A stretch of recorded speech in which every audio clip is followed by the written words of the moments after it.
Assalamualaikum warahmatullahi wabarakatuh. Cidaralun, timbul pertanyaan di tengah-tengah warga.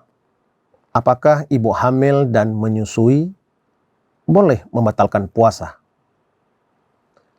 Pertanyaan ini mendapat beragam jawaban dari berbagai macam versi ulama. Ada ulama yang berpendapat silahkan berbuka puasa, tapi wajib qadha dan fidyah. Ulama yang lain berpendapat bagi ibu yang hamil dan sedang menyusui, silakan berbuka puasa, tapi wajib qadha tanpa fidyah. Ulama lain berpendapat ibu hamil dan menyusui boleh berbuka qadha atau fidyah tanpa qadha. Ada yang lain tidak perlu qadha, tidak perlu fidyah untuk ibu hamil dan menyusui.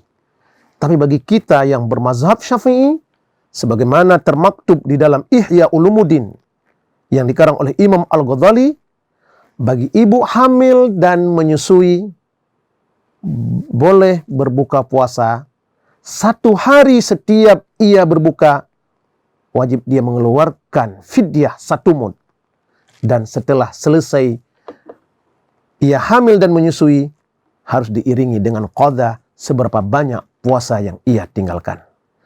Pendapat Imam Al-Ghazali ini sesuai dengan apa yang disampaikan oleh Imam Syafi'i.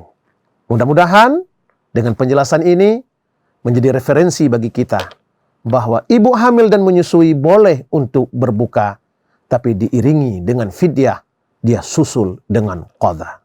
Assalamualaikum warahmatullahi wabarakatuh.